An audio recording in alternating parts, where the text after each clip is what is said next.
Hello and welcome back to our cottage garden. I have sort of a bittersweet video for you today. We are going to be doing the final harvest of the season here in our cottage garden. So we're going to be harvesting not only in our cottage borders, but also over in the kitchen garden or our vegetable patch. So probably the next time you see the vegetable patch will be when we put it to bed. One of the aspects of a cottage garden, right, traditionally was that you plant your ornamentals cheek by jowl with your edibles. And that's like such an amazing way to have them sort of dancing cheek to cheek. And it not only looks beautiful, it's also a great way of kind of masquerading some of the edibles so that your pests and diseases don't notice them right away. And that's definitely been the case with our kale. So particularly at the end of the season, over in the kitchen garden where we have, garden beds that are filled with monocultures, one plant per garden bed, the kale over there has just been completely infested with aphids. They just completely took over, and that was kind of a bummer because it was such an amazing season for kale this year. But here, the kale has just been beautiful. And there's something wonderful about just being able to walk out of the cottage door and just come out here to harvest things for lunch or dinner or breakfast if you put it in smoothies with some blueberries. That's really, really nice. Especially the purple kale, because then it doesn't turn that brown color. It stays and it turns this like beautiful purple color for the smoothie. We also had a kale come back from last year here in the cottage borders. So I like repeating the kale here. And this one came back. And so this is probably the one we've been harvesting the most, which we won't harvest too much from today, but there you see this came back from last year, and we're a zone 5, definitely too cold to overwinter kale. So that was kind of a fun little surprise to see this pop up and start growing. Okay, so I'm gonna use this one for our peppers, I think, from the kitchen garden, and I'll use this basket for the rest of the produce. So just a few of these. I love kale. So we'll do a little bit of harvesting here, like I said. That's our little kind of miniature compost over on this side. And I'll harvest some of this beautiful purple kale. So yeah, it just sort of masquerades as some of the ornamentals, and a lot of the aphids and things like that, they just completely leave them alone. It's a really great way of doing it. I love reading about permaculture and things like that. So it sort of goes along with that principle. And this way you don't have to spray anything. It just sort of naturally takes care of that for you. I don't want to take too many from one plant because I do still think that the kale, this purple kale, is just beautiful in the borders. So the other thing that has been really kind of played that same game has been the tomatoes. The tomatoes this year we were so excited about, and right when they started to ripen, we just got, I think it was like a month of rain, solid, and the temperatures dropped way, way down. They just got blight so quickly. And the funny thing was last year, we had the most amazing tomatoes. They were just gorgeous and they were so delicious and they were just so prolific. And our neighbors down the mountain, we would drive by and see that they had tons of blight on their tomatoes last year. And we were like, oh, thank goodness we don't have it. We're so lucky. And then this year we got blight. So I think it was just the conditions were sort of perfect for the blight to just land on our tomatoes. We saw one of them starting to really color up and look beautiful, almost ready to harvest. And that's when we started noticing the blight. So it was like, dang. But here in the cottage garden, none of our plants got blight. So we have tons of tomatoes here in the cottage garden. They're kind of snaked all through the borders. We also did have tomatoes here last year, some of the sun golds. So I'm sure it's a combination of those two because we had some super sweets on the porch. So it's probably a marriage of those two. But yeah, let me jump in and try and find some of those tomatoes. So kind of snaked in here in the cottage borders, we've got a few tomatoes. See that? These haven't ripened, but look at that.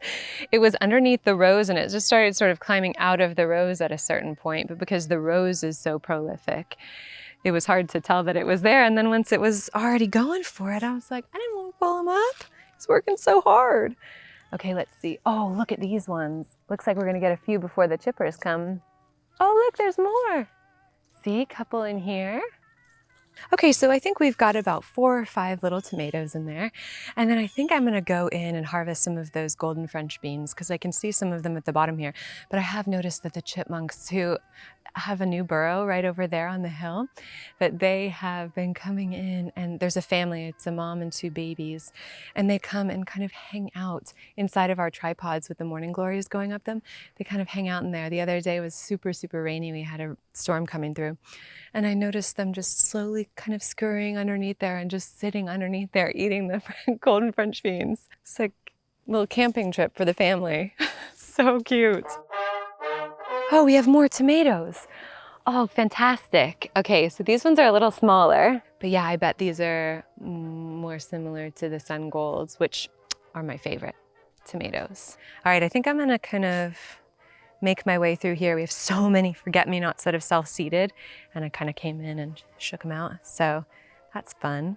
Let me get one more of these kale, because these ones look really pretty. And then I'll come in here. Let's see if there are any on the top. No, they just sort of seem to be at the base. Okay, so we have here, see, like there's this like pale yellow. Wow, that's so good. Do you want to have a bite? Sure. It's good, right? Yeah, these are good. Oh, that one's been nibbled by the chipmunks, so I'll leave that. Few of these. Thought there would be a few more. Oh, there's a few little ones. Oh, here's another one. There we go. So we got a couple. I'm gonna want to leave some for the chipmunks too. All right, a few of those. Okay, so here we have a few peppers, some ace bell peppers, some jalapenos, and some basil, and some of this really beautiful pineapple sage. So I'm just gonna grab that pineapple sage. Gosh, the second you touch it, it just smells so, so fruity and delicious. Oh, that's such a nice one for tea. Okay, and then I'm gonna take, this jalapeno looks ready. That's a good one. I kind of sometimes like to harvest them when they're a little bit smaller, and then we'll do a few leaves of basil. I definitely wanna do some kind of like delicious eggplant dish tonight. My friend's boyfriend is from China, and he made us, it was like this, the day we met him, he made us the most incredible eggplant dish with Szechuan peppercorns, which are, if you haven't tasted those, they're so insane. They have like this incredible, almost numbing quality. But that dish was so delicious and amazing. Maybe we could ask him for the recipe and try and do that one tonight.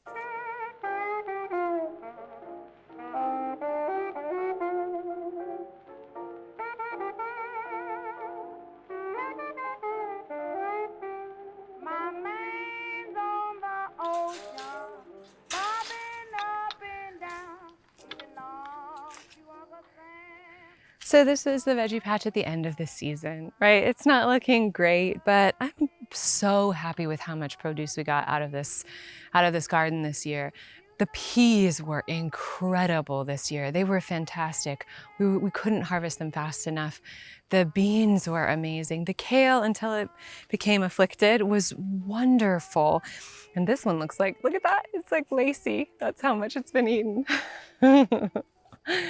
Goodness me.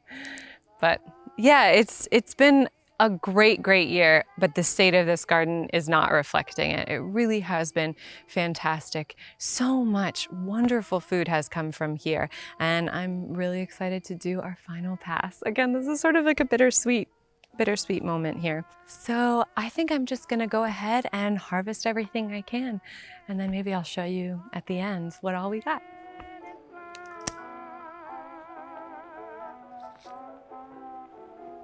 So this variety is called, I believe this is the Dancer. I love that purple. We've found that you can harvest them quite small and the taste is still really nice. Just making sure that there is some give to the actual fruit. But isn't that a pretty color? I love that. So bright and vibrant. That's gonna be delicious tonight. its little hat. It's a good size.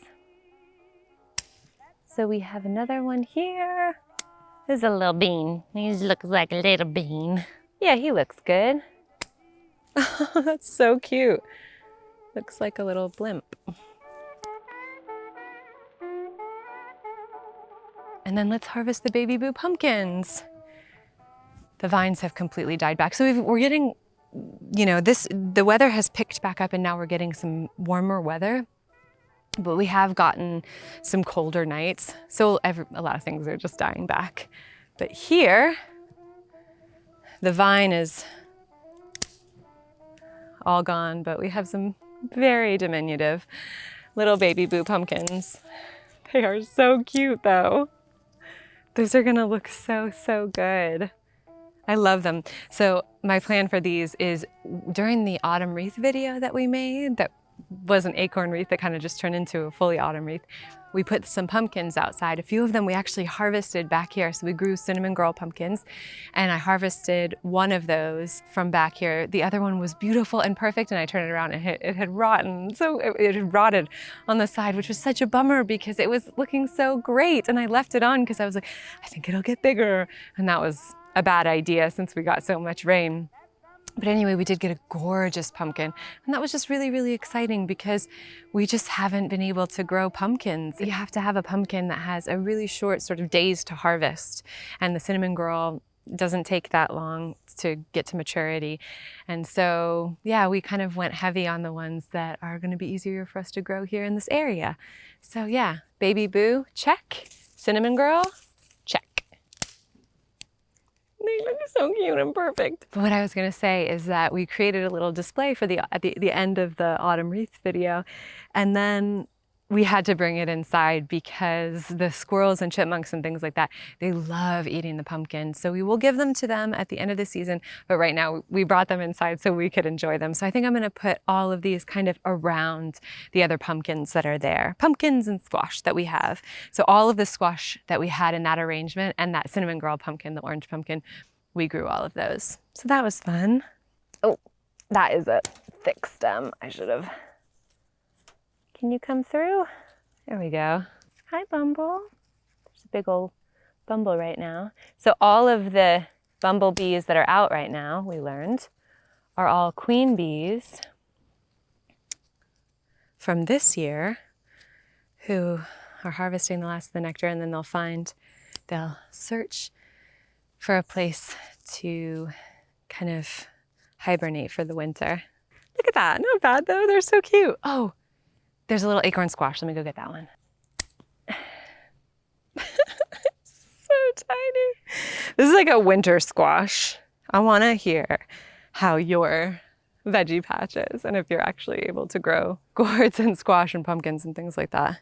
But yeah, I think that's quite cute. These will be nice for decor, you know, even though we're not going to be able to cook with them.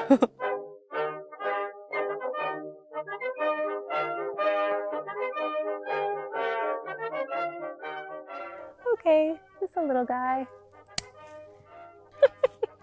He does look like a miniature. He's quite cute. All right, now here's our bean quad pod, and it just performed so, so well this year. You know, it's all dying back like everything in the garden right now, but we had purple Celine beans. We had Northeasters, tons of different varieties, French beans, pole beans, bush beans. Oh, there's some big ones in here. Look at that one. Oh, there's two more big ones here. The fact that this tiny quad pod produced so many beans this year when we've planted this whole side up and that whole side up with beans and we didn't get as many as we got this season, that says a lot. They really liked this area and they loved this season. It was just, the weather was kind of perfect for the beans and the peas this year. Really fantastic. And you know, we only eat plants. So when we do even have a slight glut, it means that that plant is really producing because we go through a lot of plants, a lot of vegetables. So yeah, this was a real winner and we were just so happy with it this year. Oh, that's a gorgeous bean. Oh, look, there are so many pretty ones here. Oh, these are lovely. I think the combination of the purple and the green, and especially next to the yellow that we have as well, is so nice. It's beautiful. Vegetables can be just so gorgeous, can't they? I mean, look at that. Look at that color. It's this beautiful, deep purple. It's just gorgeous. And the flowers on the beans are just glorious. They're so charming, and yeah, I'm gonna miss this. I'm gonna miss coming out here and harvesting. I don't know, does this time of year make you sad, or does it make you excited for fall and coziness, or do you feel that kind of bittersweet feeling that I'm getting right now? I've got a sad, sad story today. Oh, I can just sit here and harvest. Nice. I'm leaving plenty for the chipmunks and things. So they'll have enough for a feast. This climber, the purple climber, I can't remember what that one's called, but the Celine is a softer purple, and they were earlier, and those are the bush beans. But I can't remember what this purple climber is called. Oop.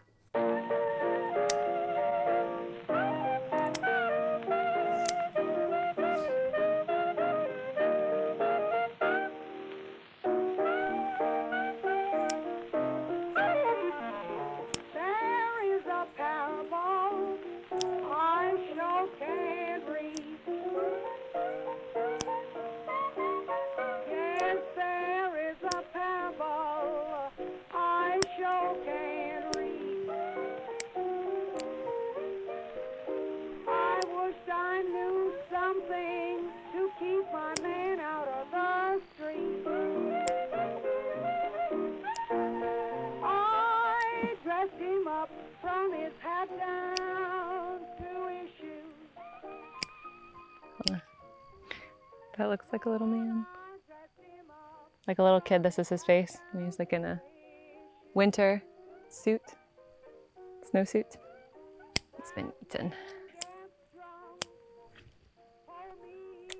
So these are the paper lanterns, Scoville, 275,000 Scoville units. So when we handle these, I'll wear gloves. I mean, I'm handling them now and I'm not wearing gloves, but when we get them all prepped for storage. All right, that's it.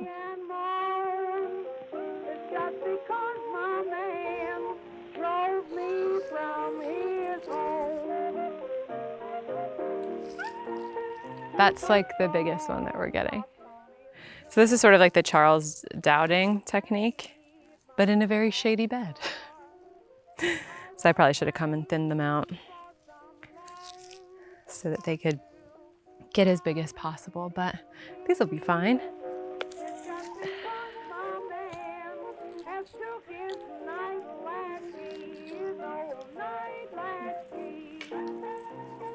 A couple of these are okay.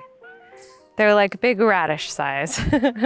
So it seems like, honestly, in each little clump, there was one that was like regular size, which is the same as it would have been if we had thinned them, so.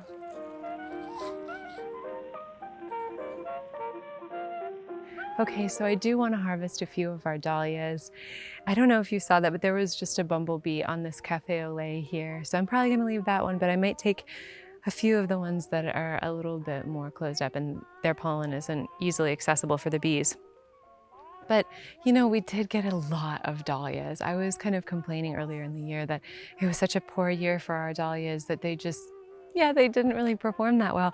But we did get a lot of dahlias. I was able to make so many arrangements, constantly having dahlias in the house. So that's really, really special. And with a flower like that, it's fantastic because the more you cut, the more it will bloom. And it's just such a fun thing to be able to bring these beautiful, huge flowers into the home. So I'm gonna cut a few of these, and then we have some of our orange colored dahlias that are also ready, and just a bunch of them. But yeah, that cafe au lait is so, so pretty.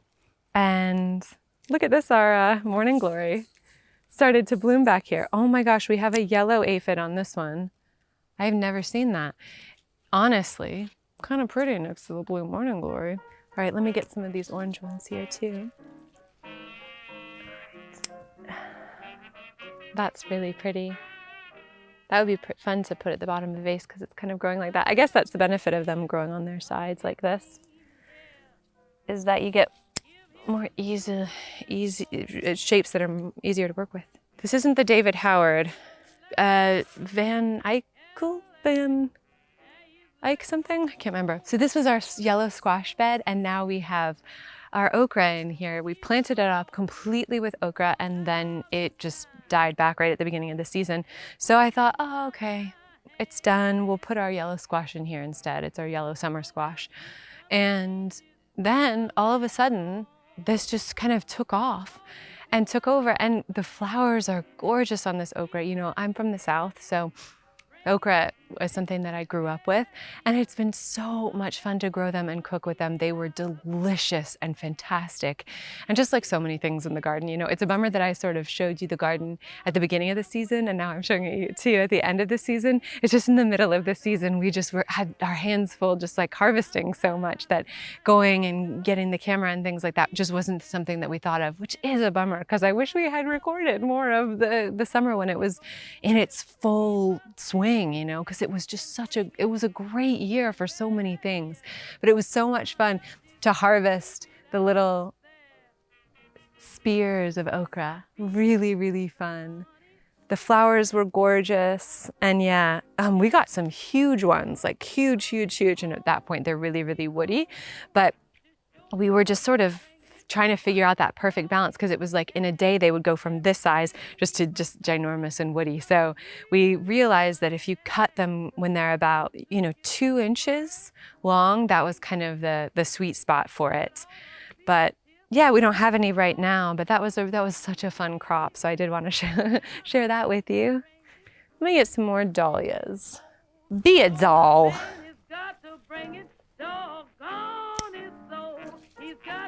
Oh, I cannot get enough of that one. How gorgeous. I love that. Deep red. This has lots more buds, so hopefully... Why don't you get off, little one? There's a little spider on here. Here. Oh. Oh, maybe I should leave these.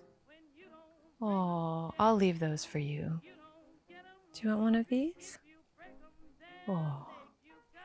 Okay. You know, these pink dinner plates, they just don't...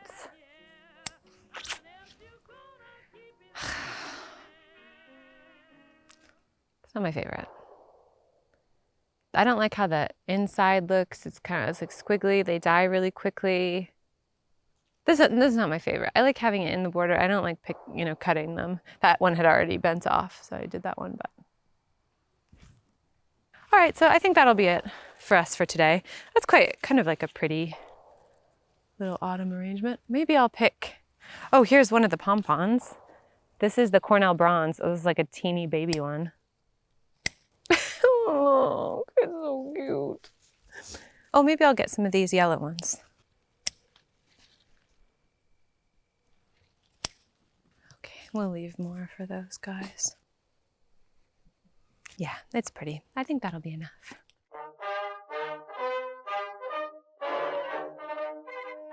I didn't drop a single. Oh, I spoke way too soon. I just dropped a pumpkin. I was so proud. I walked all the way through the woods. All right, let me go grab that. But here's all of our produce. Okay, so this is our harvest. It's actually quite a lot of food for us, and I'm so excited. So I think what I'm gonna do is wash these, prep some of them because we might be eating them now. Yeah, let's go ahead and do that. I might also put together a little arrangement with some of these dahlias. That one got a little squishy. Isn't that pretty? Oh, I love it. Okay, let's go in. Well, it was so much fun spending time with you in the garden today. I really hope you enjoyed this video and found it maybe in some way inspirational or at least cozy.